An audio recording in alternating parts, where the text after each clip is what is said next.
And we are live on YouTube, Facebook, and Twitter. He's Andy Billman. I'm Jared Watson, and this podcast is brought to you by Waiting for Next Year. Check them out, original Cleveland sports reporting at waitingfornextyear.com. Also, coming soon to Evergreen Podcasts. Well, cue up Ace of Base. The Gund Arena just opened, and everybody wore T-shirts saying "No Fear" or "Absolute." Were there really Absolute vodka shirts? I don't remember that. The year, folks, is 1994. And the Browns are 8-3 for the first time since that year in a Tums chewing win. Tums chewing, yeah, something like that. You need some antacids for this one. 27-25 over the Jaguars. We celebrate Nick Chubb, of course, the return of Jarvis Landry, and the for real return of Jarvis Landry. That's what for real. And my favorite player, the defensive player of the game, my favorite player. Andrew Sendejo. You know, Jared's got a 23 jersey on right now. He's got a 23 jersey on right now. Yeah, says LeBron. Buckeyes head coach Ryan Day tests positive for COVID-19, which really sucks. Ohio State canceled their game with Illinois. And we're going to discuss what's ahead for the Buckeyes and a little Tribe and Cavs chatter as well. We'll get into that. But first, coming in hot, your 8-3 Cleveland Browns. Good morning. This is another great day where you can sip your coffee. It's not so bitter because it is 8-3. The Browns did what they had to do. We said it on this podcast. I pronounced it. You had to take out the garbage. Mm-hmm. Texans, Eagles, and now Jaguars. Those dreaded Jaguars that the Browns never beat. They finally got their sixth victory, 6 out of 18 attempts with this goddamn organization. The Jaguars. Yeah. Can't beat them, but we did yesterday. Let's get to their back. Yes, let's get to the big things. Nick Chubb, again, for no one's disputing it. He is by far the best player on the team. That play on 3rd and 11 was a wonderful play where he literally stopped in motion to wait for blockers to get in front, patiently went down the sideline, made the best play, made the biggest. That was the play of the game.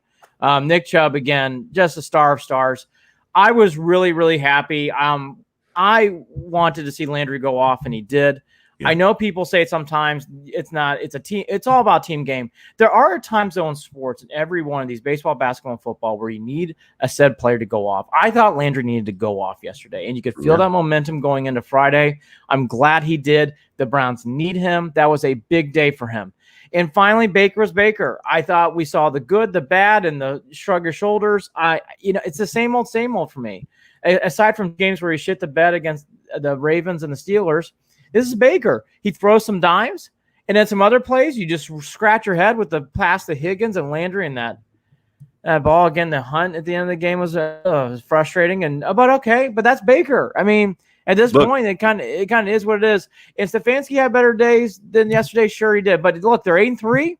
You took out the garbage, and you're now moving ahead to Nashville. It's exciting. It's good shit. It's good stuff. Starting back over with what you were talking about with Jarvis Landry, the guy was averaging more than 17 yards per reception. He had eight receptions, a touchdown. It's his first touchdown of the season. Landry absolutely went off. It was great. Yep. He was on he's on both my fantasy teams, and I needed that out of him. Showed up. Big part of why I'm going to win both of my games this week is because of Jarvis Landry. So Jarvis had one hell of a game. Now it was nice. Again, we were talking about Nick Chubb. Kareem Hunt also was. Nick Chubb averaged more than 7 yards per carry, and Kareem Hunt averaged more than 6. So he only had 10, but he had 60 yards, and combined, they also once again ran for more than 200 yards. Again, those are college football numbers, folks. Having all these rushing yards with this backfield, it's insane. It is how you shut down a team and win at the end of the game. I believe that there's some strange stat out there about Nick Chubb in the fourth quarters is averaging like 14 yards per carry. He's really taking at least one in the fourth quarter. They just wear defenses down. It is how you shut these teams out. It is how you come away with a win when things are getting all fucking weird. When you're getting weird ass holding calls, weird ass roughing the passer calls, a weird ass first down that wasn't a first down, even though it was a first down. Someone still needs to explain that to me. Oh, the nose of the ball's crossing. It's still not a first down. Oh, we're gonna show like there's 3 inches between it. Again, but this is how you win those games. You got to pound away, and they did. They did. Nick Chubb survived and advanced with Nick Chubb. Yeah. Nick Chubb. And what I like, Jared, is he does it many different ways. He is a power back, meaning he can get tough 2 or 3 yards.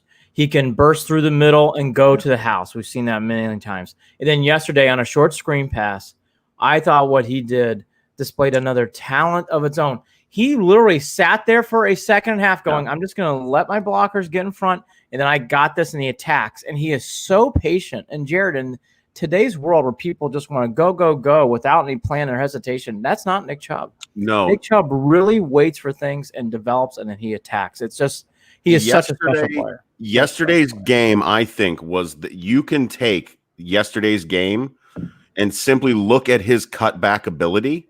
Yeah. And I've never seen anybody like that. Robert Smith, the entire the game player I can think of. This is the most I've seen him utilize that cutback. Yeah. And it completely just break ankles and destroy defenders. It was insane how good he ran yesterday. He had a great game. About it. He had a great game, and Hunt comes in at good times too to take the pressure off him. Mm-hmm. The only thing about this running game, which I don't want to belabor, but I'm just going to put as a footnote, this inches stuff, whether it's on the goal line or yesterday in fourth, which we'll get into the decision in a second, but this team with Andy Janovich coming back hopefully this week or the following week, I think it's going to be a big test of this because they're going to need a fullback to get that inch or two. We've seen this now multiple times where Chubb and Hunt have been on the doorstep of getting a touchdown or doorstep of getting a first down, and they just can't quite get that inch or whatever it is. I think, Jared, a fullback in these spots now is going to be needed to get those plays. I don't want to put too much of negative on it, but we've seen this now multiple times in multiple games. I think beyond that, I still ask the question: Why is it Hunt that's in there on most of these? I agree. I don't know what the answer is. I'm not necessarily saying that it shouldn't be, but I don't understand why you wouldn't have. I'm with you. Goal line or third down. Like, I just don't get it. It doesn't make sense to me. No, I'm with you. And now let's go Stefanski. Stefanski is a very good coach. I'm excited about what's ahead. But yesterday he laid an egg at times. I thought it was the first game where he really took the players out of the game, meaning I thought he did things that he wanted to show off his ability to coach instead of letting the ability of the players to play, which he normally doesn't do. And I thought it really stood out on the 3rd and inches in the 4th. On 3rd and inches there, I get it. And the play call was right, and Hunt was wide open. Right. But to be fair now, Mayfield's missed a lot of these short throws. So why are you taking it out of your run game? And then to Jared's point, why isn't Chubb in that situation maybe a little bit more too? And then on the last one, on 4th and inches, don't go for it. Kick the field goal. It's a 40-yard field goal. Kick the field goal. Put the team up 11 and put the pressure back on the Jaguars. The Jaguars is 5 minutes plus within the game. They're going to get the ball back. So why in the hell would you think you're not going to run the clock out? They have 3 timeouts. It's 5 minutes plus in the game. Yeah. Kick the field goal. Put the pressure on the Jaguars. I lost it there. Yeah, bad. It was bad. Stefanski, this is the good thing. Stefanski will not be okay with some of his choices today. No, I agree. He will also throughout this week express to the media that he knows that he has things to work on. Yes, and he does. He is not above taking responsibility for those certain things. He might have had some reasons. But I think looking back and in hindsight, he'll recognize some of those things were not the right decision. And that's the beauty of having a coach with some emotional intelligence here, with some emotional maturity that can intelligently sit there and have dialogue over their own mistakes. And he will do that. He will absolutely do that. Hey, I want to jump too quickly because we kind of buried this. This team came in with a defense that is completely torn to shreds. They're devastated right now. They are beat the fuck up. No Harrison on play 1. No Denzel Ward. And then the first play of the game, Ronnie Harrison goes out and he's got to get an MRI. That's a huge loss for this team. And you are talking about a secondary that is dealing with Joseph and Mitchell and just got no talkie. You're dealing with a secondary that did get they got shredded a little bit a few times by Gannon yesterday. They were able to hold it together, but holy shit, man, this team and these injuries, all you can say is over the next couple of weeks as these guys come back, they're gonna thank God, because the injuries, it's not easy to deal with. But they're doing it. They're not using it as an excuse and losing because of it. Look, Glennon played well yesterday, and part of it was because the Browns were banged up, as you said. Glennon, I thought, he played well, but at the same time, the Browns are devastated on defense with injuries and COVID-related issues. To play off what Jared just said there, and I agree with him, the defense did about as well as they could have done, in my opinion. Even against a shitty team, and the Jaguars are shitty. They're not good. Robinson can play, though. That running back can play. The only thing I want to give a footnote to this team, though, Jared, with defense on a negative note, this not stopping the run going into the Titans week we're not going to get into it today. We'll get into it on Friday. It's something I'm circling and highlighting. We again can't stop the run, and Robinson, which I thought he would, ran right through that team. Yeah. And they're going to have to do a lot of check in the mirror stuff this week because King Henry is coming and you're going to his throne. And that's going to be a big, big test. I mean, this Browns team started out the season looking like they were pretty good against the run, and this defense has slowly dropped off against the run. They just have.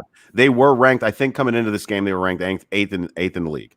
8th in the league against the rush. I have a feeling that that's going to dip to like 12, 10 after this game. Well, we'll see. But yes, you're right. The Titan stuff, I don't even want to talk about it right now. Again, that's for Friday. But I just want to allude to it now. I thought they did enough to win this game. Sendejo, I mean, did he have some bad plays out there? Oh, of course he did, Sendejo. But Sendejo actually made game-changing plays twice on the 2-point conversion and the touchdown. He got it out there. Hey, look. Blind squirrels and finding nuts and all, No, Jared, no. Sendejo actually made plays. And yes. And by the way. And what I'm saying is a blind squirrel finds a nut every once in a while. All right. He had a good game. We'll see what happens. Let's see if he can do it again next week. I'm going to represent the positives. And I was happy for you, 23. I'm going to buy you a jersey. I loved it. Look, we all know you're not good, but you know what? Yesterday you made 2 big plays in big spots. And that's what you need to do in those moments.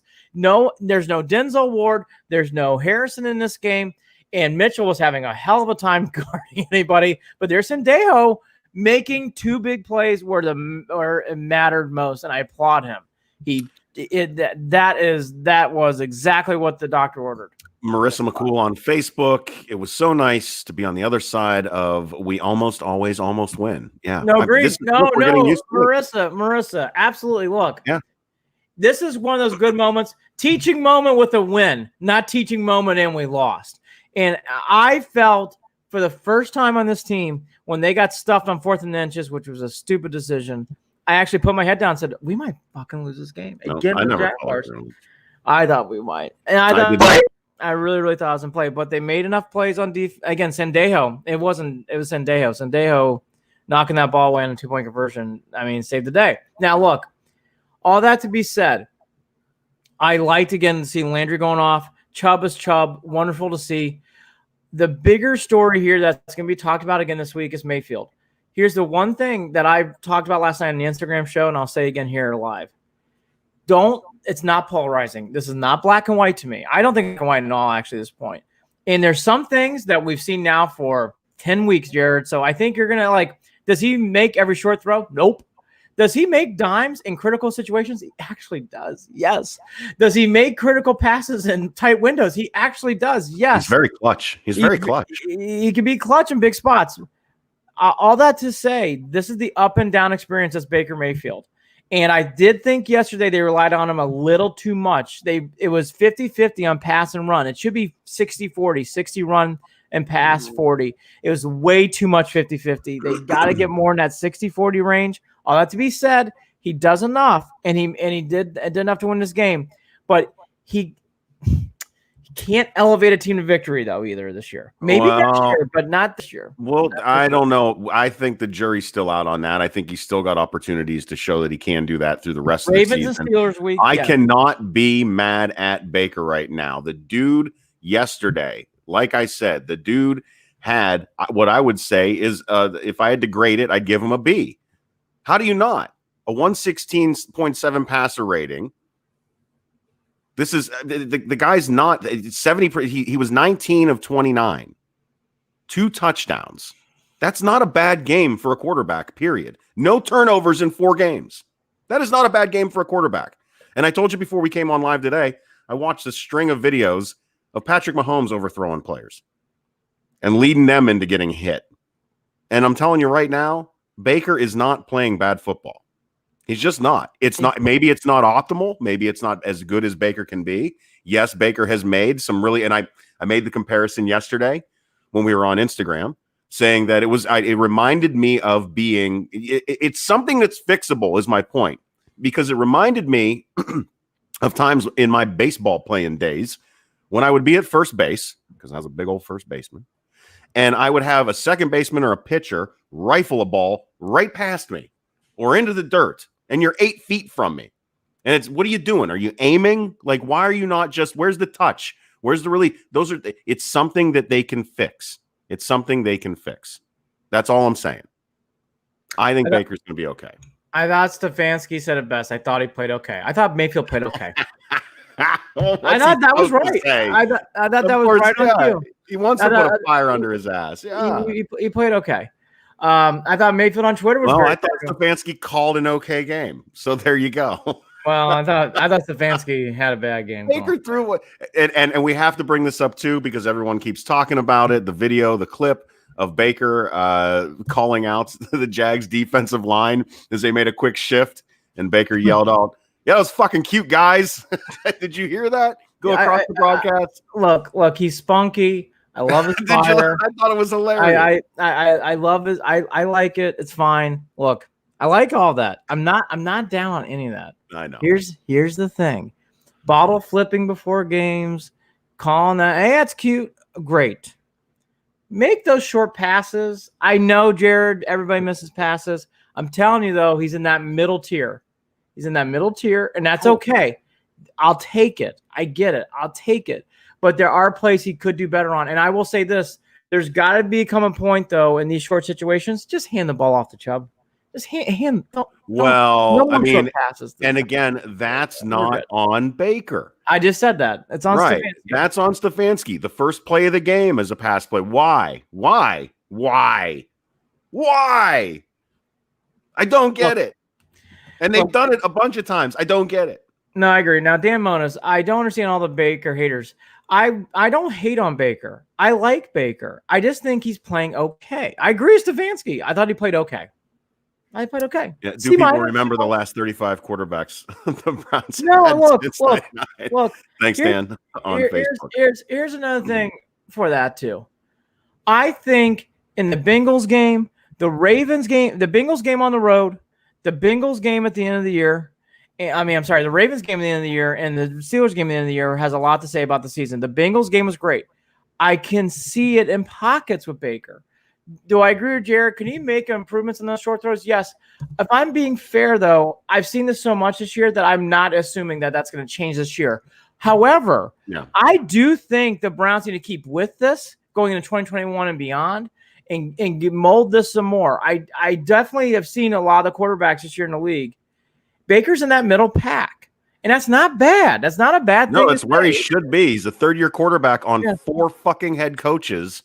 Yes. With a brand new system, a new regime, and no preseason to prep.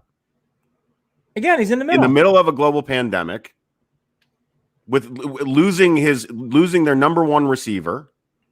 Yeah. So let's be fair on this, right? Yeah. No. Again, I just said that. Now look, he's not Mahomes, he's not Rodgers, he's not Brady, but that's okay. That's the tough cut. But he's in that second or third wave, and that is good enough to do things in the playoffs. Yeah. And I know that. And that's why this team is 8-3, and he's a part of it. Again, though, let's be real. It's fucking frustrating seeing him miss Higgins. It's frustrating seeing him miss Hunt again on these short passes. Sure. And it's mind-numbing. And in those situations, if I'm Stefanski, I know you want to do that, and these guys are open. You may need to hand the ball off to 24 or 27 with a fullback. And get those short yards. There is definitely a feel in the pocket that he still needs to work on. Oh, the pocket's a mess. Ugh. There is still a feel that he needs because I understand that he wants to get the ball out. I think that there's something conflicting within him, possibly. Let me psychoanalyze this a little bit. Where Baker is trying to recognize that he has to get rid of the ball, but he's not looking comfortable when he's doing it in the pocket. It's just he's still not doing it at times too with that intentional grounding call. That's twice in 2 weeks now that he's done that. So there are things to tighten up, Andy. Absolutely. Look, the pocket thing is definitely 2021. I don't think the pocket's going to get fixed this year. No. I think he looks uncomfortable in the pocket. No. I don't think that's going to change. And anytime he's in the pocket, it makes me nervous. No. The short throw. Like Luda said, roll out. Yes, just roll him out. I mean, it's not going to change. Out. It's not going to change. Yeah. My other little thing too on Stefanski, just a little thing. I would not have Baker roll out on so many bootlegs where it's just a run option. They are doing that more and more in these games, and I get it. He can get 4 or 5 yards as he did yesterday. Jared, that ball is ready to be poked out. I can see it. It's coming. It's coming. I would be very, very careful on run options with Mayfield. If you want a bootleg to throw or he can run option, cool. On that one play, it looked like it was a strict run option. And I get it. It was wide. The back door was wide open, and he ran almost for a first down. Those plays, though, he's a little loose with that ball. I'd be very, very careful with that. Very, very careful with that. All that to be said, I want it on positive. I love Mayfield after the game compared to past years. Mm-hmm. He is realizing the moment, and he's realizing the situation, and that gives us hope. Yeah. And I love Stefanski, what he says. I got to do a better job calling plays, and I got to do a better job putting us in possessions to win. You can't complain about that crap. Now, to why that's important, the refs. Look, the refs were a mess.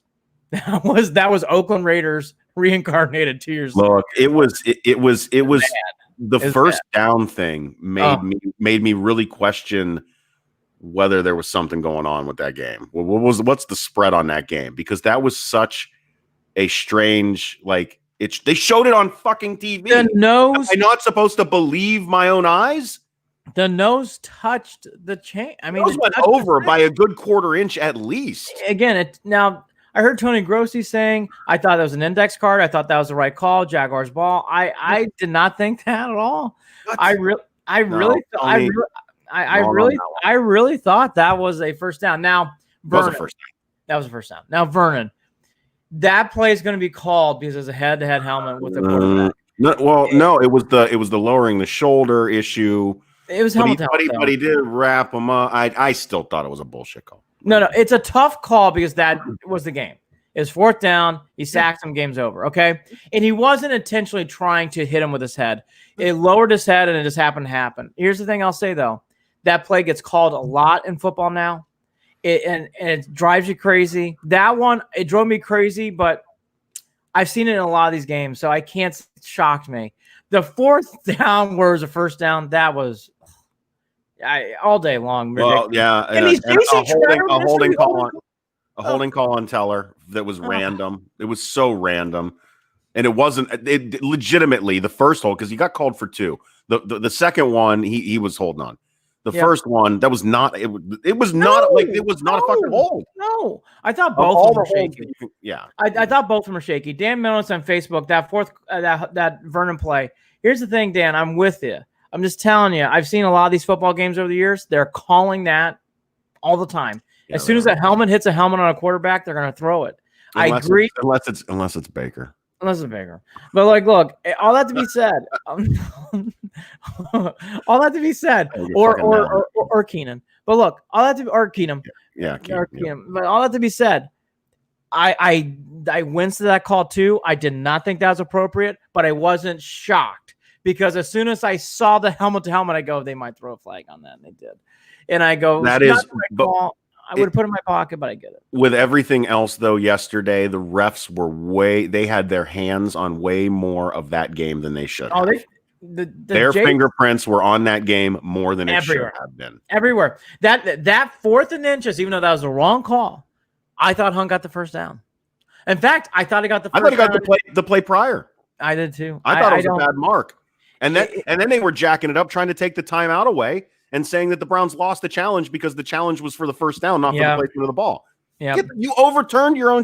It got really fucking weird for a minute. It did get weird. On Vernon, one thing for him is I heard people. I watched it a lot. I thought Vernon got held a ton in that game. Yeah. 3 or 4 plays specifically, he was getting dragged down. Like, I don't. This could be any decade, 90s, 2000s. So this is not a new topic. How holding gets called on Shredder and how it did not on Vernon yesterday. I could shrug my shoulders. I don't get it. I guess it's a home field thing, but I did think Vernon, who did not make a big impact on this game all season, Andy, because it hasn't just been on Vernon, because Myles Garrett takes hands to the face all fucking day. I know. And nobody does anything. See how angry I am right now? I'm getting really bitter even talking about this. I know. I just thought Vernon got held a lot. That's all I'm going to say. Yeah. I thought Vernon, I watched him, and he was trying to get around. I forget the dude's name. And it's like every time just getting dragged down. I wanted to just point that out too. I thought that was weak. My biggest lesson, if people listen to this podcast throughout the last 2.5 years, I'm a big believer in this. Do not allow referees to play a part of this game. The Browns almost did. Just win. They won the game though, didn't they? So I'm stopping right there, and that's where it stops. But we got to talk about Harrison Bryant's fumble, because here's the deal. Yeah. This affected the game, I think, a lot coming into that second half. This was the first possession back. The Browns were going to have a chance to score. The Browns and what happened? That Harrison Bryant fumble ended up turning into a Glennon touchdown pass, and the Jags went up 19-17. The Browns, you flipped that in itself flipped the script on the game for a little bit. There was 2 plays at the beginning of the game and at the beginning of the second half. The empty set from Stefanski, oh my God, at your goal line, empty set. Yeah, I don't understand. I mean, what are we doing? That gave up a field goal. Being cute. Again, it was the first time all year I felt Stefanski. You just said it perfectly. I'm going to echo what you just said. He got cute.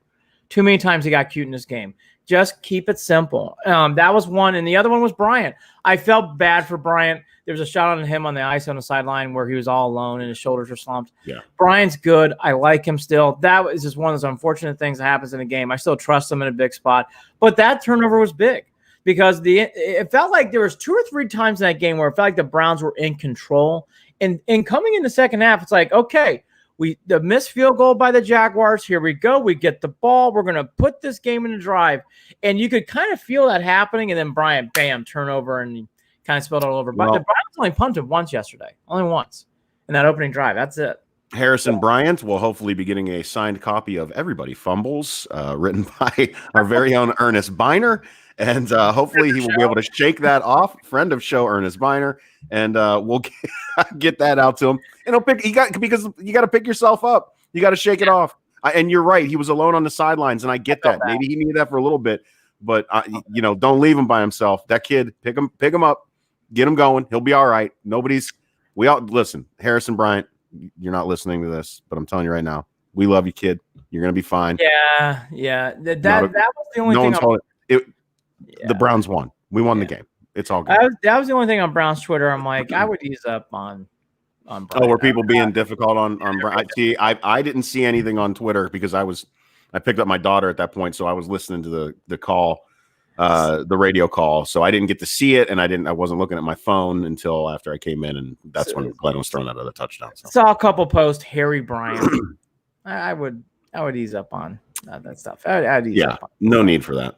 No need for that. All right. So post-mortem, they won. They took out the garbage. Now you're going into the big Titans week. Now, this has been the big thing I've been saying, and I heard this a lot from the Browns too. Quote from Landry. I think the thing that we take away from this is obviously not only just winning the game, but we still have a lot of our best football ahead of us. But Tonio, quote, we have not played a full, complete game yet. I think if we put it all together, I think it's going to be something special, end quote. I've been saying it. I think Jared's been saying it. We've all been saying it. You just get the feeling this team has not put together a complete game yet. They haven't. And you keep hearing this from this team. Well, in this 5-game stretch, it would be a nice time to start seeing as you're running out of games now. I still believe that is true. I like this mantra from this team. And now that's going to be put to the test because you're going to start seeing the big boys now.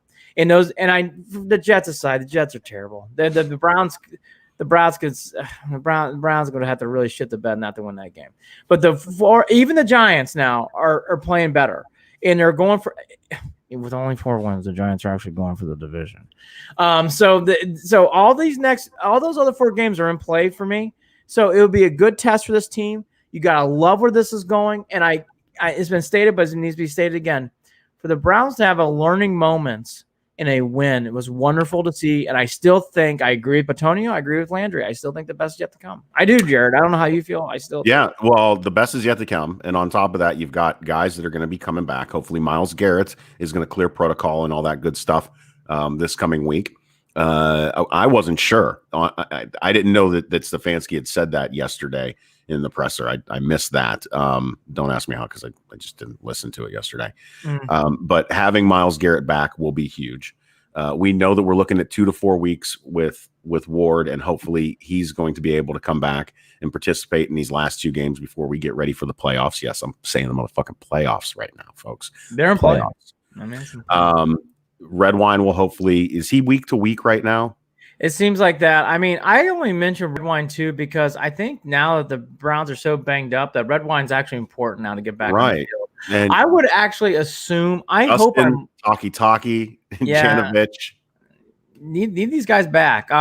Here's the only thing I would say on the Cedric Redwine. And now Harrison, you got to hope for the MRI to come back all right. Go ahead. Sorry. I thought Harrison's comment on Twitter says maybe what we're expecting ahead.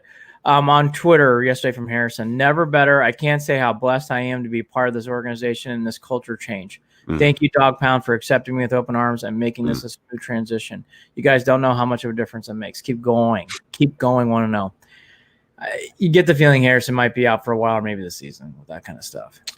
You don't want to speculate. The MRI will say everything, but I don't think it's a one game just missing the Jaguars thing. And it sounds like it's going to be 1 or 2 more, maybe more than that. So with that, Cedric Redwine coming back's big. Denzel Ward, I mean, him coming back's big. Week to week with him. And then you mentioned it. Here's what Mary Kay Cabot said in her column going into the game yesterday. So this is Sunday morning the 29th going into the game yesterday. I think Garrett has an excellent chance of being back next week for the Titans game, providing he passes all the COVID-19 protocols this week. I think that's best as we can take it. I think she's right. I think there's an excellent chance of him being back. You did not hear from him much yesterday. I don't think that means anything. I just think to what Jared's alluding to, and just being a pure guy at the poker table here. Do I think Denzel Ward's coming back this week? I really don't know. Do I think Harrison's coming back this week? I don't know. Cedric Redwine? I think so, yes. Talkie, probably not. Gustin, probably not. So Garrett coming back means a lot. And seeing what we saw, I think it's obviously a lot anyways, but it means a lot because you're going up against the Titans team that put up 45 against Indianapolis. So you're looking at a Browns team where, yes, they struggled to, they looked like at times they were getting some pressure on Glennon, but it was nowhere near what they're going to need coming into this Titans game. Yeah, and having Garrett on the field that's a game changer. Just like having Odell on the field is a game changer.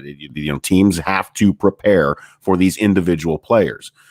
They will have to prepare for Garrett, and that will help the Browns. Period. So hopefully he's doing okay. He's got to go through the cardiac stuff and make sure that there's no, the heart inflammation that comes through with this COVID stuff too. There's plenty to still. I don't know. I know that we hope that he comes out there and he's ready to go next week, but I'm just always prepared for there to be a little bit of a hiccup when it comes to dealing with the COVID stuff. Well, it's no predictability to what you're saying. There's no predictability. None. Here's the other thing too. I would hear that he's feeling better though. It is good to hear he's feeling better. Right. The other one too is Janovich.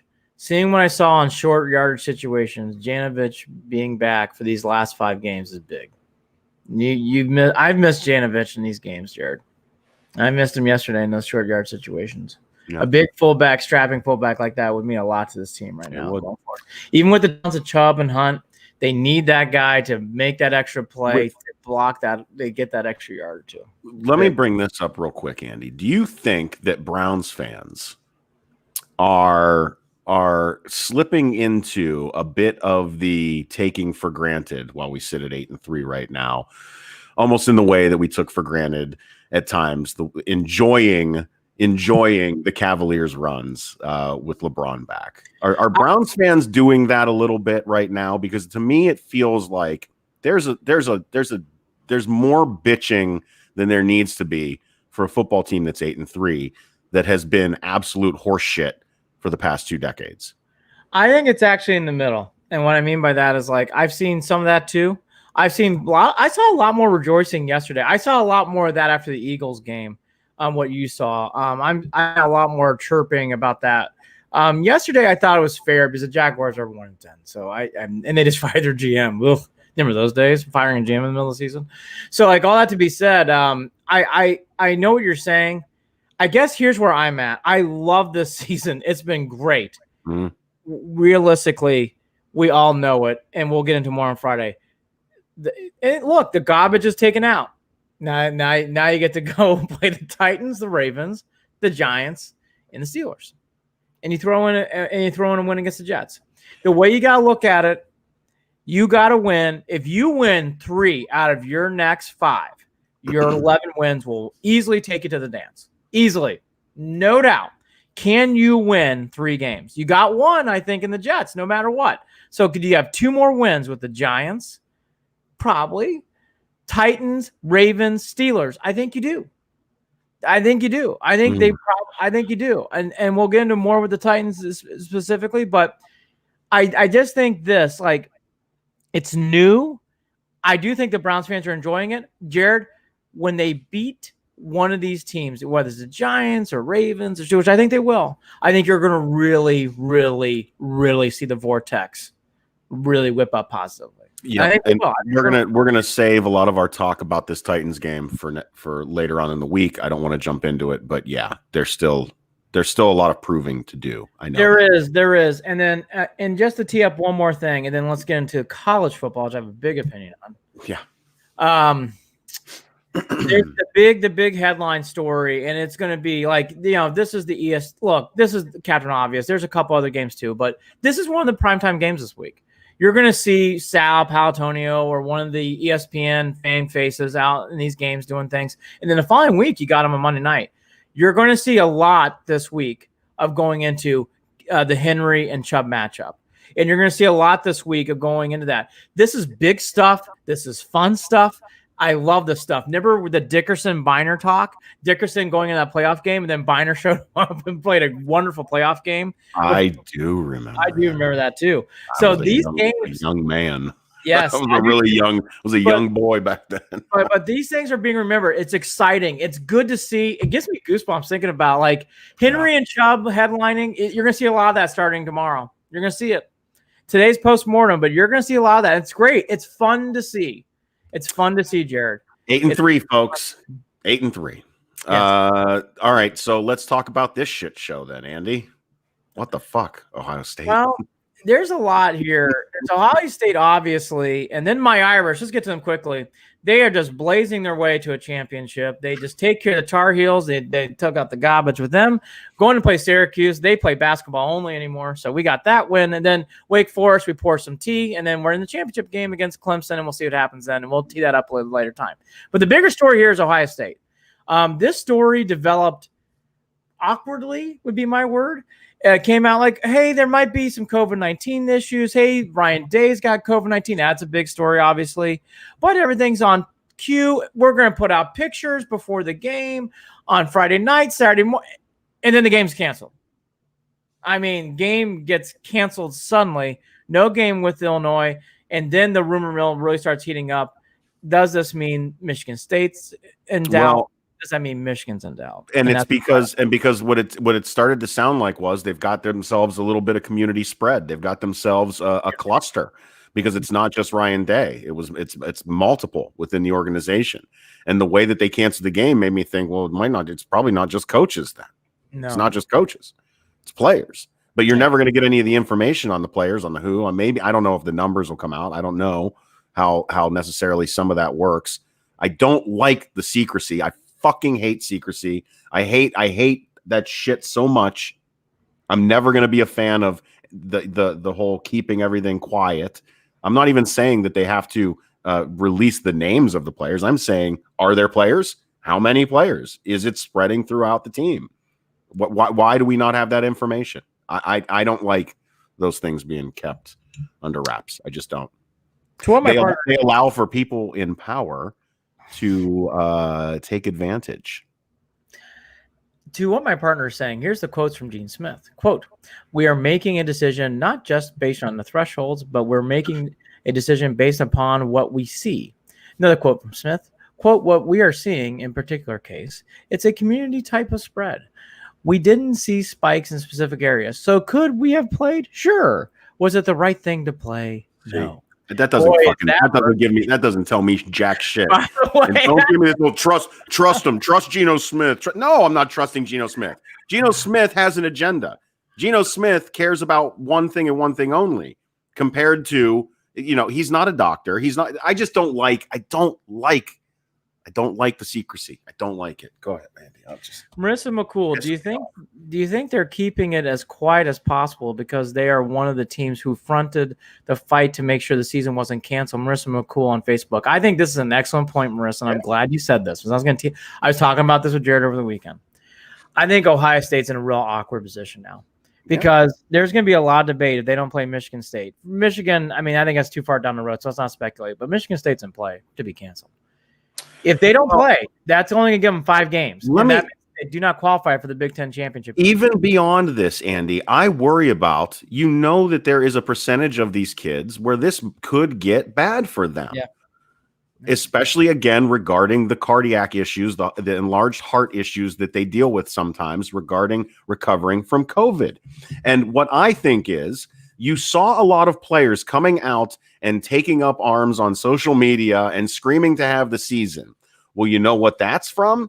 That's from being coaxed by the adults, the supposed adults in the room who want to make the bucks. Yeah, go out there. Tell everyone you want to play. Go out there. Tell everyone that we can do it safely. Go out there. Do it. Go do it in front and center. And then they can turn around and go, see, the kids want to play. Let the kids play. They want to play. Okay, well, they're playing. Here we fucking go. Now this is what we're dealing with Ohio State. I don't know, Andy. I just think that it can get bad, man. I think it can get bad, and I hope to God it doesn't. I love being proved wrong in situations like this, so please prove me wrong. But with the way that they're keeping things quiet, with the way that they've gone about this season to begin with, it's been sketchy from day one, and it's even sketchier now. Will they play? I don't know. Will they have to cancel more games? I don't know. But you know what else? When you don't know, what do? You speculate. There's going to be a lot of speculation from here on out with what's going to happen with Ohio State. If we want to talk the football side of things, I don't care if they don't play in the Big Ten championship game. And again, going back over to the fact that it's all about the dollar bills, the Buckeyes will not be shut out of the college football playoffs. They won't. If they win out whatever games they have left, they will still be considered the number 4 team. They will play. I will bet money on that. So we'll see what happens. I just think I agree with Marissa McCool. I think exactly the same thing she's saying on Facebook. I think Ohio State's in a tricky spot because they're fighting COVID and health with PR perception. Mm-hmm. And then they're fighting playoffs because there's going to be a lot of people on soapboxes going, hey, you only played 5. You didn't even qualify for the Big Ten championship game. You should not be in the playoff. And we can get in that debate all day long, and that will be so much fun. Ohio State is a college football playoff cash cow. It is, but you're going to have, uprising in this college football community if they don't make the college football playoff, and if they do, without playing the Big Ten championship game, you're going to have. Well, then, if teams didn't play enough, they need to be smart about it, which the NCAA was never smart about it. The committee will not be smart about it, but they need to be smart about it and go, okay, 6, we'll let 6 in, we'll let 8 in. Well, look, they didn't play enough games. Okay, then you got to prove it in the playoffs. You got to play more in here. We'll let in 6 or we'll let in 8, and we'll do a tournament that way. Here's what I said to you, and I'm echoing it. This is the only sport that's not run by the NCAA. It's run by the commissioners of these leagues. Right, SEC, the Big Ten, the Pac-12, the Big 12, and the ACC run this stuff. They need to expand this to 8 teams because this is. I told this Jared. I watched the Iron Bowl. That was one of the most lousiest, no zip, no fun Iron Bowls I've ever seen. I know we're Midwesterners and we don't really. I know everybody's in the Big Ten world. I get it, but the Iron Bowl is a special game. That game was, yawn, turn out the lights, don't care. By the end, college football needs some zip. college football feels really fractured. It will be fine in 2021 and beyond. I'm not naive. But right now it feels fractured. And to echo what Jared said, I think it's time for someone to be like, we're not going to play the Rose Bowl. I mean, they're already canceling all these bowl games. I saw the Pinstripe Bowl got canceled. There's more to come, by the way, in that front. Why not expand the field? If you're only going to play 5 games, why not take a breath, get your legs underneath, plan something properly for January, and make it into an 8, or maybe even get crazy and do 12 to 16 teams. Right, because what you're doing then is you're handling the issues of Ohio State didn't earn it. Well, now they have to earn it because they've got to work their way through a field of 12, 10, 8 teams. Yes. I don't understand why. And it's another way for the committee for them to make a little bit more money back. Yes, I just think right now, Cincinnati, BYU, add Texas A&M, add Bama, ACC, Clemson, Notre Dame. Let's throw Ohio State, throw in SC or Oregon, whoever. Let's make that into the tournament and the playoff, and that's what it should be. But trying to make this scientifically, we all know these games have been canceled. There's all sorts of shenanigans going on with Clemson. Florida State just lost another game. They're not in the playoff, but my picture, it's been such a crazy year. I don't understand why it can only be 4 teams. This is not the year for these commissioners need to get together and say, you know what? This is just a unique year like the NBA. They made changes on the fly. MLB, this is a unique year. We're going to make changes on the fly. Yep. College commissioners need to make changes on the fly right now. Even the NFL. The NFL made the adjustment and added an extra playoff game. Yeah, and they're talking about it. Why? Because it's a unique year. They need to talk about this, saying, hey, it's a unique year. Yeah. We'll go back to 4 teams next year. But you know what? Right now, we're not playing 13 games. You know what? If these kids really want to compete and play, let's make it fair. Let's after all these championship games, let's give a 2-week reprieve, pick out sites in Indianapolis, Atlanta, and, pick out somewhere in Florida. We're going to play all these games out there, maybe pick out one site in a Rose Bowl, and we're going to play all these games in these tournament sites. And we're going to make it 8 to 16 to 12 teams, whatever you want to say it. And that's the way it should be. Because right now, Jared, the way it's going and the way I see it, I don't see how people are going to get fired up for Alabama, Clemson, even though it's a big game. Is that – I don't know. I just don't – I don't feel the zip in college football I normally do. Right. I just don't feel it. I just don't feel it. And I think to get some of that zip back, expanding the playoffs would help. I think it would help give some energy into this, and it takes pressure off Ohio State. If you have a pandemic issue, don't play. Shut that shit down. Shut it down. Don't worry about the Big Ten championship game. Shut it down. There's way too much pressure being put to playing games and where all these other leagues have figured out, like, hey, we'll make adjustments as we go. College football has just been a mess. Let's just say it. It's just been a mess, and it's killed the excitement out of usually – the sport I love the most. I love the Cleveland teams. My favorite sport's college football. This has been the most flat college football season I've ever experienced. And I love the Irish, too. I'm a big Purdue fan, but I love the Irish. And even the Irish Tar Heel game, it was good, but excitement level. Well, time will tell, and we'll see if anyone heeds the advice that we are giving them, which is undoubtedly better than the advice that they are giving each other right now in their tight little circle of of gathered minds. We'll see what happens. I just think college football needs to make adjustments like these other leagues have done. Mm-hmm. And I really think these guys who are in charge of this need to meet right now and start saying, hey, can we just all say it's kind of getting messed up? And if you play championship games, whatever else, let's just expand the field to 8, maybe 12, maybe 16, whatever it is, just to give some energy back into this sport. Because right now, folks, the way it's going, let's say Ohio State doesn't play. I'll get fired up. It'll be okay. But I don't know if the nation's going to get fired up for Alabama, A&M, Clemson, Notre Dame. That's your Final Four. Agreed. And we'll talk more about this. We'll probably talk more about this on Friday, actually, too. Over the next couple of days, developments, things are going to happen. Things are going to happen by the end of the week because we're going to have answers on whether Ohio State's going to play this weekend or not. And we might not actually get that answer until Friday evening, to be honest. That wouldn't surprise me if it took that late for them to make the call. By the way, Marissa McCool, real quickly before we get to the Tribe and Cavs, yes, big day for Callie Bronson. She is the special assistant to Stefanski. Bronson yesterday was the tight ends coach because the tight end coach for the Browns, his wife had a baby. That was a huge day. And Sarah Fuller again, big day. And by the way, Sarah Fuller and Kate Nidas of the world, all these people, it's great to see women are breaking and shattering the glass. And again, Kim, I forget how to pronounce her last name, but Kim, the woman who's running the show now for Miami too. These are all great things. Yep. Great things in sports, and it's breaking and shattering glass. Marissa McCool on Facebook. I echo everything you're saying.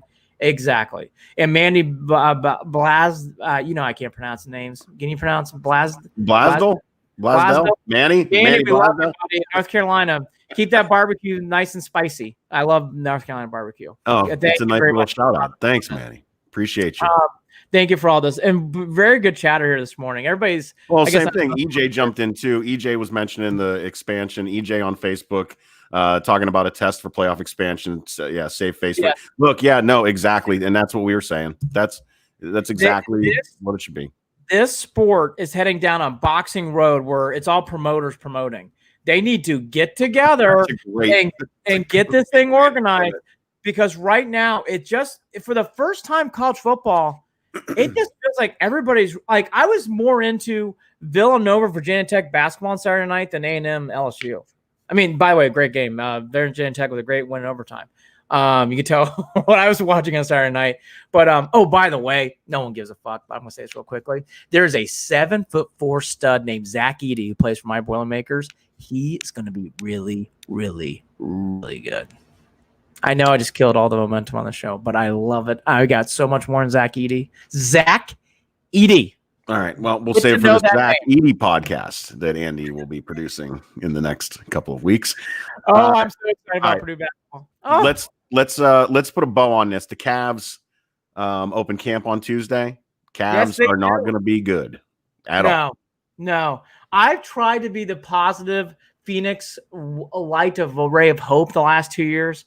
I do not have it this year. No. I really, really think the pandemic, it hurt everybody in certain ways for sure. We all know that. But the Cavs not playing in 10 months hurts. This team needed games and needs to keep playing games in that year. You were finally starting to see develop with Drummond,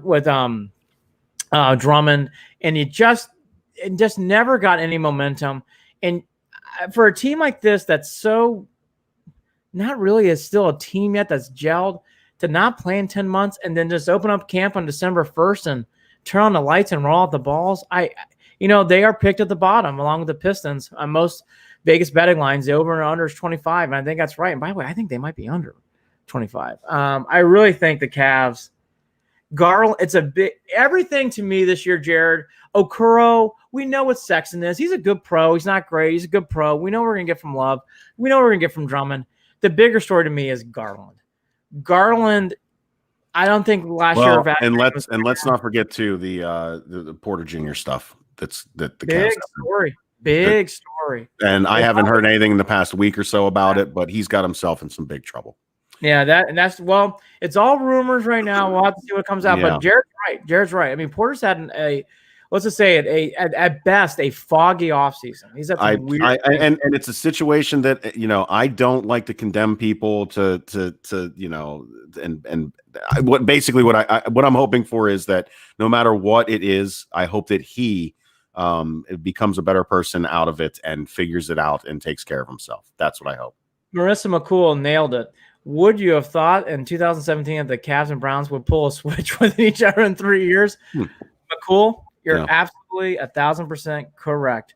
Right now, you can just see it. Like Garland, Okoro, Sexton. I mean, those are the things you'll be watching for. But honestly, like, I just know what I know. The Cavs winning more than 30 games? No way. Hard getting motivated. I mean, I'll watch every game. I'll be there. But the biggest storyline to me is Garland. I want to see Garland play much better than he did last year. I think it's a big, big storyline. I really do. I want to see him improve. I think that would be a big win for this team. I looked at all the articles. I looked at everything. I saw nothing when it comes to real substantiated stuff about Lindor. Nothing. I saw nothing on the team name either. Nothing. Here are the 3 teams that are in play for Lindor. Reading into all 3 of these cities had articles. Mets, Yankees, shock. and Toronto Blue Jays. Those seem to be the three teams that are rumored to be circling around this a lot. I saw articles in Toronto newspapers and bloggers. I definitely saw that in the Yankees more than the Mets this weekend. But again, nothing substantiated, nothing more than just columns and stuff like that. But nothing more on that front. So let's hope that the Tribe can turn it into something that makes them a World Series contender within the next 2 or 3 years. What I found interesting, if anything, was the Blue Jays were rumored to be signing Brad Hand too, and a couple. It sounds like Shapiro is going back into the Cleveland well of getting players back. Which we've had. I mean, we've had success with making moves with Toronto in the past too. We have a good relationship back and forth with them, obviously. The only thing I can say this year, Jared, I don't know how you feel. It seems like we're all resigned to the fact Lindor's not playing in 2021. Yeah, I will say that. You get that vibe. Fine by me. I've already accepted it. I'm not shedding tears over it. I've accepted it, Andy. It is what it is. I know everyone loves that saying, but well, I'll give you one more real quickly. This is a good trivia question I told Jared before we started turning on. So to ask everybody out here, this is done in the Athletic. What outfielder for the Indians? There's only one on the current day roster for the Indians. What one outfielder has played in one complete season 100+ games for the outfield? There's only one. Tick tock, tick tock, tick tock. Oscar Mercado. That is the state of the Indians outfield. In 2019, he played 100+ games for the Indians. That's it, folks. It's not Naquin. It's not Jake Bowers. It isn't Bradley Zimmer. By the way, David Murphy making that list too in 2014, I believe. That's the state of the outfield. My wife just pulled in, which means my dogs are going to bark really loudly in a minute. So I'm just giving everyone a heads up for that. The read-through. Check us out on Facebook, facebook.com/Cleveland and Beyond, on Twitter @CLE and Beyond, on Instagram @official Cleveland Sports, @official Cleveland Sports. We are brought to you by Waiting for Next Year. Check them out, original Cleveland sports reporting at waitingfornextyear.com, and soon to be a part of Evergreen Podcasts. Andy, final thoughts. There they go. You hear the barking? On cue. It's like we're doing a show. A show within a show. Holly Wetzel was under the weather last week, but she is back on Wednesday, so we'll have it this week. Jared and I will be back on. Are you thinking morning or afternoon on Friday? What are you thinking?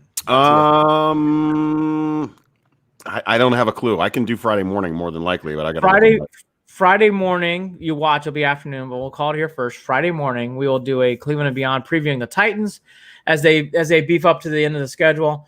8-3 is great. Empty planner on Friday. We're going to be doing Friday morning going into Titans week. Again, the big preview will be Chubb and Henry. That matchup. That's going to be. I guarantee that's going to be a storyline on every network. It's exciting stuff. It's great to be thought of that way again, where you can see these headlines being developed. I think it's fun to see. And with all the stuff that happened, again, I will repeat, they won. All that to be said, if they would have lost, all this would be a bitter podcast. They won. They're 8-3. They took out the garbage. The Raiders lost. The Colts lost. The Ravens have COVID issues. It's a good time. But yes, the road ahead is much dauntier. But it's okay. We're ready to go. I am rocking my brand new Bernie Kosar. Ooh, look at that. GV Art shirt. I think it's entitled Too Cool is how it's labeled on the website. I love this shirt. It's my new favorite shirt. You should check it out. If you don't know GV Art, Andy and I wear GV Art stuff all the time. GV Art, hopefully we'll link up with them in sometime in the near future, but they do good stuff. So thank you. Final comment. Is there one more comment on here? Doug Wicker. Cool t-shirt. I didn't even see it. Quaddy. Yeah. Is that what is that? Quaddy 2020 on Periscope on Twitter. Cool, and Doug, t-shirt. Thanks, brother. And Doug Wicker, good to see you, good friend. Fire up the tank for the Garza campaign. Absolutely. Yes. Yeah, absolutely. We'll get the shirt. They're on there. GV Art. Go get GV Art. Good stuff. They got a ton of. I mean, their shirts always just pop. We wear it all the time. People talk about their stuff all the time when we're on. So, cool deal. He's Andy Billman. I'm Jared Watson. Thanks for tuning in. Talk again soon. 8-3, dude. 8-3. Celebrate it. Enjoy it. Soak it in. Don't take it for granted. It's been a long time. Talk again on Friday. Take care. Right before Jared hits that end button, I'm telling you right now, this Zach Edey kid for Purdue is fucking sick. 7'4" monster for the Boilermakers. So excited. Bye. Bye-bye. Love it.